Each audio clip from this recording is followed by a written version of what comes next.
En 2019, le monde compte 7,7 milliards d'habitants, très inégalement répartis comme on le voit sur cette carte.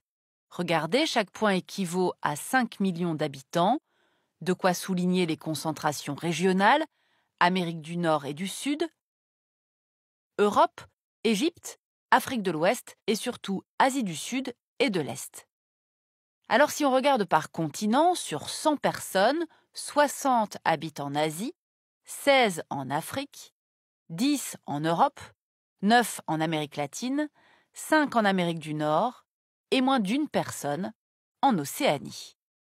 La moitié de la population mondiale se concentre donc dans ce cercle en Asie qui est le cœur de l'économie mondiale.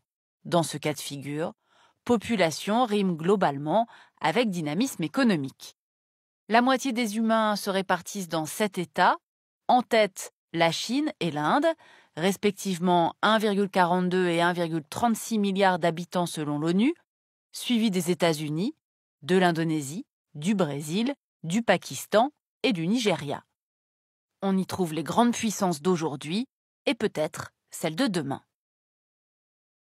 Cette explosion démographique est récente. En l'an 0, il y avait entre 150 à 500 millions d'humains. En 1800, nous atteignions le milliard suite à l'amélioration des conditions de vie et la baisse de la mortalité.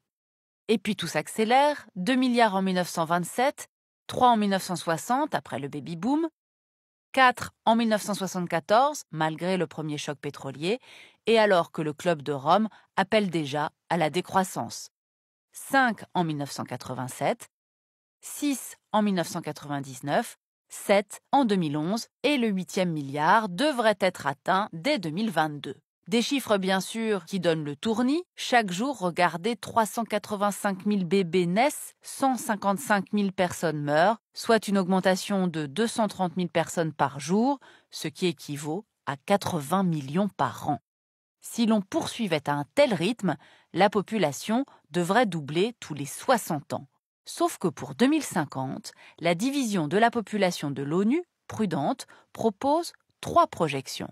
9,8 milliards en suivant en effet l'évolution actuelle, avec plus ou moins 1 milliard si la population croît plus ou moins vite. Et nous verrons tout à l'heure que la tendance pourrait s'inverser.